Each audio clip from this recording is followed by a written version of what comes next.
Well done to the British establishment. You just made Tommy a martyr, you bloody wazzocks. Well, let me tell you straight away that Stephen Yaxley-Lennon, or Tommy Robinson, he calls himself, has been sentenced to 9 months in prison for contempt of court. The sentence has been reduced slightly because of time spent already in custody. Tommy's been sentenced to 6 months in prison for live streaming his political commentary outside a rape gang trial last year. Plus, his 3 months suspended sentence was activated in what looks like a clear stitch-up by our government and media. Previous time served will count towards sentence. In the end, the judge said that he'll be sent to prison for 19 weeks, but let out after about half of that. Let's not forget, folks, Tommy Robinson is only so prevalent because of these people.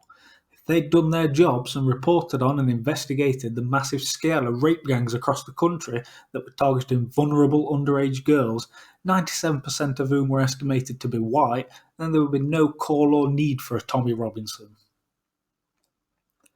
Just so people know the sheer scale of the problem, here's a few stats. Channel 4's fact check revealed that only 3 of England's 39 territorial police forces were able to confirm on record that they'd never investigated grooming gang cases. Just in Rotherham, National Crime Agency investigators are working to trace a staggering total of 426 grooming gang members who are suspected of sexually abusing an estimated 1,500 victims. It's not like the investigations have just stopped either. Just 3 weeks ago, police arrested another 44 suspects in Kirklees in relation to the sexual abuse of girls in Yorkshire.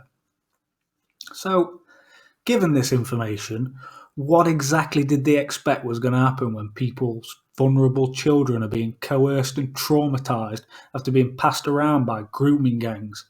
You mess with people's kids and there'll be a forceful and vociferous reaction, and that's the same for parents of any species. Every animal will do the same. What was the media and political reaction to the problem? Almost complete denial. Absolute minimal reporting of the problem in the hope to just go away. They tried to sweep it under the rug, but more and more victims just kept coming forward.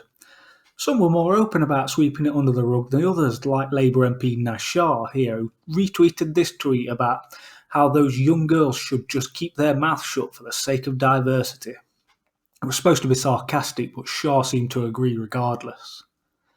When people are faced with such obvious bias and willingness to cover up criminals committing serious crimes against children, they will look for somebody, anybody, to speak up for them.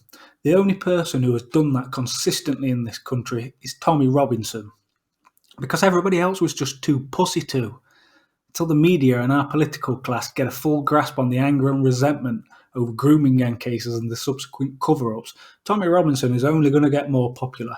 You will not shut Tommy Robinson down by sending him to prison, which was clearly the intent after that first sham trial, whether he was guilty or not. You're just confirming most of the conspiracy talk about the establishment being out to get him. You're locking him up on a technicality. If you want to get rid of Tommy, you need to look a little closer to home, because the problem most definitely lies in the establishment bubble here.